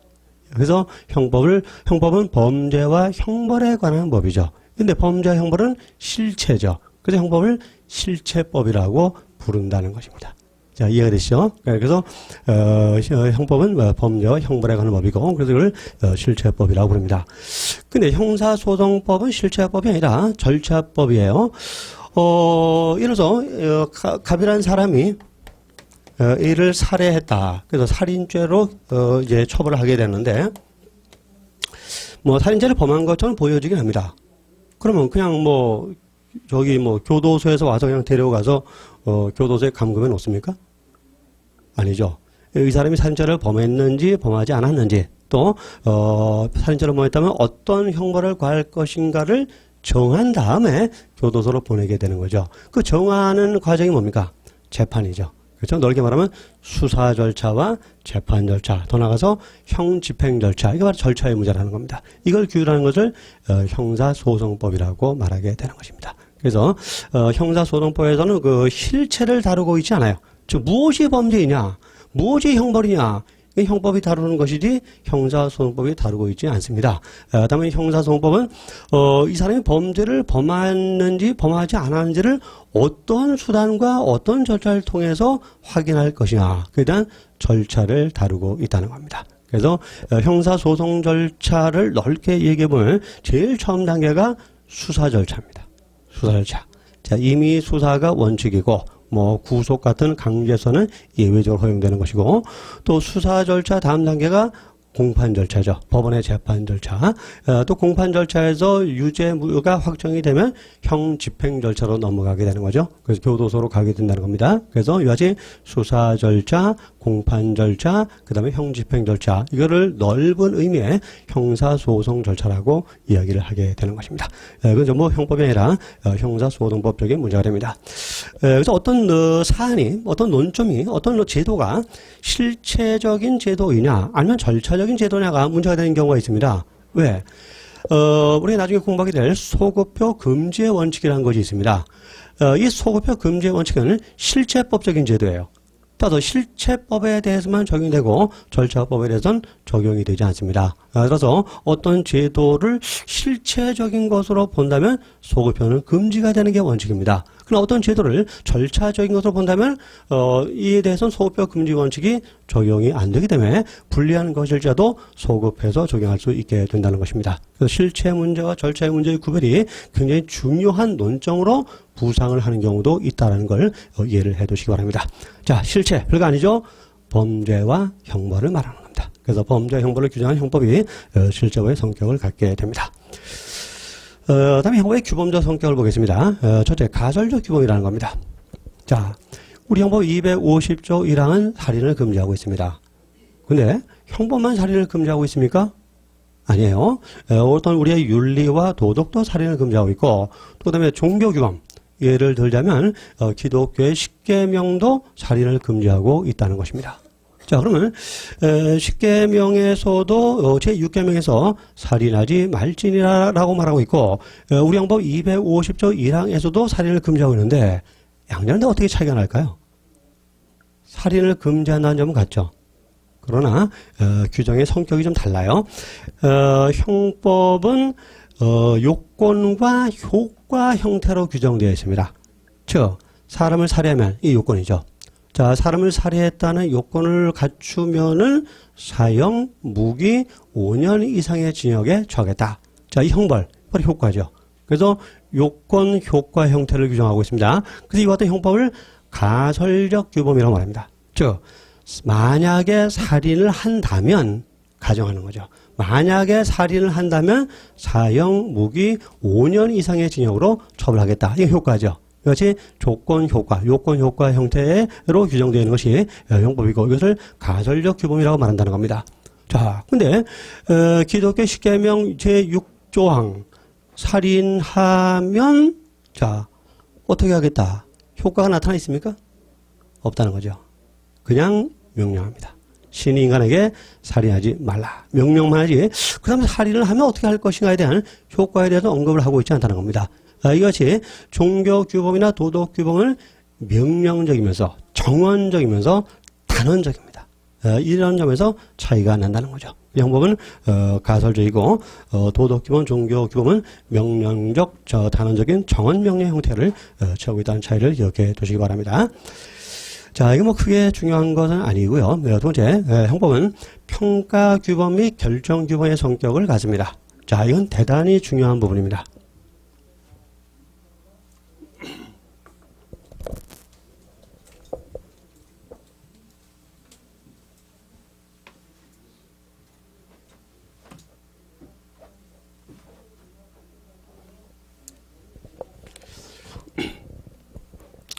자, 형법은 범죄에 대응하는 법률이죠. 그렇죠? 형법에 적용 대상은 범죄입니다. 범죄. 범죄는 사람이 하는 것인데, 아주 단순한 범죄로서 우리가 살인죄를 가지고 먼저 생각을 해보겠습니다. 그래서 범죄의 구성 요소를 생각해 본다면, 살인 행위가 있고, 그 다음에 사람이 죽었다는 결과가 있습니다.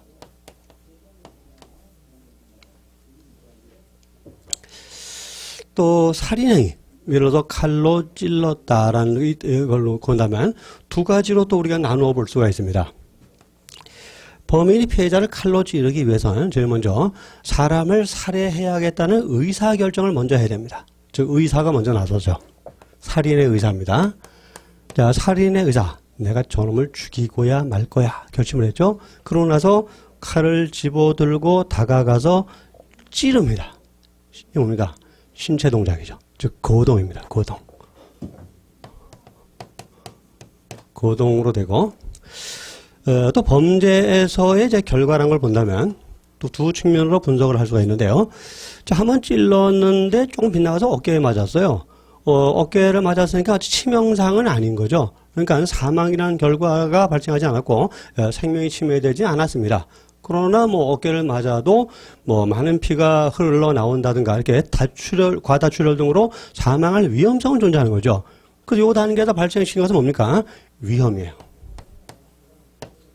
찔렸고 피가 좀 콸콸 나오고 있어요. 죽지는 않았습니다. 생명이 침해되지는 않았지만 생명이 침해될 위험성은 존재하고 있다는 거죠. 그래서 가문을 보고 안 죽었네. 다시 죽여야지 하면서 두 번째 칼 정확하게 심장을 찔러서 살해해버리고 말았습니다. 그래서 생명이 침해됐다는 결과가 발생을 하게 됐다는 거죠. 뭐 쉽게 얘기해서 이 사람은 살인죄를 범한 겁니다. 그래서 이 사람은 이제 우리 형법 250조 1항에 해당이 되니까 살인죄로 처벌을 받게 된다는 거죠. 근데 우리 형법 250조 1항은 도대체 어떤 기능을 수행하는 것이 하는 문제가 생기는 것입니다. 자, 보세요. 사람을 살해한 자를 사형무기 5년 이상의 징역으로 처벌한다. 뭘 의미하는 걸까요? 왜 처벌하죠? 살인을 왜 처벌하죠? 살인이 쉽게 말하면 나쁘니까 처벌한 거죠. 그래서 우리 형법전에 들어있는 우리 형법 250조 1항은 살인이 위법한 것이라고 이미 평가하고 있는 겁니다. 그렇죠. 위법하니까 처벌하지 적법한 것을 왜 처벌을 하겠습니까? 그렇죠. 그래서 형법은 일단 이런 범죄에 대응한 것이 형법인데 형법은 평가규범의 성격을 갖게 됩니다. 자, 그래서 절도죄를 처벌하는 규범 역시 절도가 위법하다는 것을 평가해 놓은 것이고, 뭐 사기죄를 처벌하는 규정도 마찬가지고, 뭐 강간죄를 처벌하는 규정도 마찬가지죠. 전부 처벌한다는 소리는 그것이 법조에서 전체의 관점에서 용납될 수 없는 행동이라는 거, 위법하다는 거, 불법하다는 것을 평가한 평가 규범의 성격을 갖게 되는 것입니다. 자, 그럼 국가가 형법 250조 1항을 통해서 살인이 위법하다고 평가를 했습니다. 그럼 국가가 살인이 위법하다 평가를 해서 이 형법전을 국민들한테 공표를 해서 알렸습니다. 그럼 국가는 국민한테 뭘 요구하고 있는 것일까요? 살인하지 마. 즉 살인하지 말라고 요구하게 되는 겁니다. 자, 살인을 하면은 이와 같이 무섭게 처벌을 하는 거니까 누구를 죽이고 싶도록 미울지라도 죽이지 마. 자, 살인하지 말라고 요구하고, 자, 점잖게 말해서 요구지 이건 명령입니다. 국가가 국민에게 살인하지 말라고 명령을 하게 되는 겁니다. 그럼 국가의 명령을 받은 국민한테는 무엇이 발생하게 됩니까? 명령에 따라야 될 의무죠. 그렇죠? 살인을 해서는 안 된다는 의무가 생기는 겁니다. 그래요? 그럼 이제 뭡니까? 갑이 A를 죽이고 싶도록 미워요. 정말 죽이고 싶어요. 근데 국가는 뭐라고 명령했습니까? 절대로 A를 죽이면 안 되라고 명령을 했고, 이 명령을 받은 갑은 A를 죽여서는 안 된다는 법적인 의무를 지고 있는데 죽인 겁니다. 이게 뭡니까? 의무를 위반한 거죠. 왜 의무를 위반했을까요? 제일 근본적인 원인은 이 사람은 의무를 위반하겠다는 결정을 마음속에서 먼저 했다는 거죠. 그렇죠? 나는 국가의 명령을 어겨야지. 국가의 명령을 어기고 A를 죽여야지라는 의사결정을 먼저 했다는 거죠. 그래서 형법은 이제 외적으로는 평가 규범의 성격을 갖게 되지만 이 사람의 의사 면에서는 의사결정의 기준으로서 작용하게 된다는 겁니다. 즉 갑이 A를 죽이고 싶도록 미울 때 죽일까 말까, 죽인다는 의사결정을 할까 하지 않을까, 이때 형법이 작용한다는 거죠. 어떻게 작용하죠? 죽이지 마 이렇게 얘기하죠. 그렇죠? 근데 이 사람은 그거를 위반해서 죽이는 쪽으로 의사결정을 했다는 거죠. 그래서 이와 같이 형법은 어떤 그 행동을 외적으로 나쁘다고 평가하는 것뿐만 아니라 그 나쁘다고 평가한 것을 의사결정을 하지 말 것을 요구하는 규모로서 의사결정의 기준의 성격도 갖게 되는 겁니다. 이것을 결정규범이라고 말합니다. 앞에 의사라는 말을 쓰기도 해요. 의사결정규범 이렇게 말하기도 하고 생략해서 결정규범이라고 말하기도 합니다. 자, 그렇다면 이 의사결정규범은 주로 인간의 내심, 의사에 대해서 작용을 하겠죠. 인간의 내부에 대해서 작용하게 되겠죠. 그러나 평가규범은 인간의 내심보다는 외적인 측면에 작용을 하게 됩니다. 그래서 평가규범은 인간에 대한 외적인 규율이에요. 외부로 드러난 거. 그래서 칼로 찌르는 동작이 드러났죠. 그로 인해서 뭐 어깨에 맞아서 피가 났죠. 또는 결국 이제 심장에 맞아서 생명이 끊어져 버리고 말았죠. 이런 외적인 외부 세계, 이걸 평가하는 게 바로 평가교험적 성격을 갖게 된다는 것입니다. 그러나 이제 형법은 두 성격을 다 갖고 있다는 거죠. 그래서 인간의 외면에 대해서는 평가하는 기능을 수행하는 것이고, 또 인간의 내면에 대해서는 의사결정의 기준이 됨으로써 의사결정규범적 성격을 또 형법은 갖게 된다는 것입니다. 사실 여기서 우리는 그 용어 문제를 좀 정리할 필요가 있습니다. 행위라는 문제입니다. 행위. 자, 이 행위라는 문제가 우리 형법 총론을 이해하는데 굉장히 어려움을 가져다 주고 있어요. 우리가 보통 그 신문 같은 걸 보다 보면 어떤 사건을 보도할 때 범행이다 이런 표현을 쓰는 경우죠. 범행. 바로 범죄 행위를 줄여서 쓴 말이죠. 그래서 범행. 요때도 행위라는 표현을 쓰는데, 여기서 요 행위라는 표현은 이거 모두를 지칭하는 겁니다. 이거 모두를 지칭하는 말입니다. 그래서 행위라는 말이 가장 넓은 의미로 사용될 때는 이 모든 걸 말하는 겁니다. 이 모든 걸 다 말하는 거예요. 또 우리가 좁게는 우리가 의사와 그로 인한 고동, 이거를 이제 행위라고 불렀는데, 총론에서의 행위, 총론에서 행위란 말, 특히 행위 반가치, 결과 반가치, 행위 불법, 결과 불법 이런 용어들이 나오는데, 총론에서 행위 반가치에서 행위는 물론 고동도 포함되긴 합니다. 그러나 의사에 더 중점이 두어져 있는 말입니다. 의사. 고동보다도 의사 쪽에.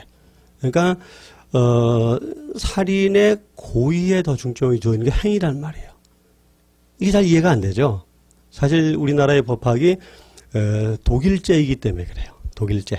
그래서 우리 법학을 이제 비난할 때 쓰여지는 말이 수입 법학이다 또는 표절 법학이라 그러죠. 그러니까 독일 거를 번역해서 쓰다 보니까 우리의 언어 감각과는 안 맞는 것들이 나타나게 됐다는 거죠. 바로 이런 것들이에요. 우리는 행위하면 어떤 신체 동작을 말하는 건데 왜 신체 동작의 원인인 의사, 고의, 과실 이걸 행위라고 말하느냐. 우리는 이해가 잘 안 되죠. 그러나 총론에서 그렇게 말한다는 겁니다. 그래서 나중에 다시 한번 나오긴 합니다만 뭐 행위 불법, 행위 반가치 이런 말을 쓸 때는 신체 동작도 물론 포함이 되긴 해요. 그러나 그것보다도 신체 동작의 원인인 사람의 의사, 고의나 과실이나 뭐 목적 이런 것들을 에다가 더 비중을 두는 그런 말이라는 거죠. 그래서 이해를 해 두시기 바랍니다. 그런데 이 행위라는 용어가 또 강론에 가면 형법 강론에 가면은 반대로 사용됩니다. 신체 고동을 강론에서 행위라고 부릅니다. 의사는 빼고 외적인 동작 이거를 강론에서는 또 행위라고 부릅니다. 어렵죠? 그러니까 똑같은 행위라는 단어가 나왔을 때 여러분께서는 이걸 언제나 같은 의미만 갖고 있다고 생각하시면 큰일 납니다. 문맥을 통해서 이 문장을 만든 사람이 이것을 가장 넓은 범죄 자체를 지칭하는 의미로 썼는지 아니면은 어떤 그 의사에 중점을 두고 썼는지 아니면 외부적인 신체 동작에다가 중점을 두고 행위란 말을 사용했는지를 여러분께서 잘 파악을 하셔야 돼요. 이게 파악이 안 되면 이해가 안 되는 거죠. 이런 문맥을 통해서 파악을 할 수밖에 없습니다. 잘 그렇잖아요. 우리가 뭐 영어 사전 하나 찾아봐도 같은 단어가 얼마나 다른 의미를 많이 갖고 있습니까? 때로는 정반대 의미를 갖고 있는 경우도 있죠. 바로 그런 거예요. 그 의미는 결국 문맥을 통해서 찾아내야 되는 것이고 그런 능력이 바로 독해력인 겁니다. 근데 그런 것을 여러분께서 자꾸 읽다 보면은 생기게 되는 거니까 너무 걱정하실 필요는 없습니다. 하여튼 그래서 평가 규범과 결정 규범. 그래서 평가 규범은 주로 이제 외적인 면에서의 성격을 말하는 것이고, 결정 규범은 내적인 면에서의 성격을 말하는 것입니다. 그다음에 행위 규범 및 재판 규범의 성격이 있는데, 형법은 국민들에게 부과된 것입니다. 근데 국민 속에는 일반적 국민도 있지만 법관 등 사법 관계자도 존재합니다. 그래서 일반 국민도 형법을 지켜야 되고, 법관 등 사법 관계자도 형법을 지켜야 되는 것입니다. 그래서 일반 국민에게는 형법은 행위 규범의 성격을 갖게 됩니다. 그러나 법관이라든가 이 사법 관계자들에게는 이 형법은 재판 규범의 성격을 갖게 되는 것입니다. 그래서 행위규범은 일반 규범, 일반 국민, 재판규범은 법관 등 사법관계자 이렇게 생각하시면 됩니다. 자, 그건 별로 중요한 것은 아니고 중요한 것은 이제 평가규범과 결정규범과의 어떤 차이점, 적용 대상 이런 용어적인 문제 이런 것들을 잘 이해를 해 두셔야 됩니다. 자, 그럼 잠시 쉬었다가 형법의 기능을 보기로 하겠습니다.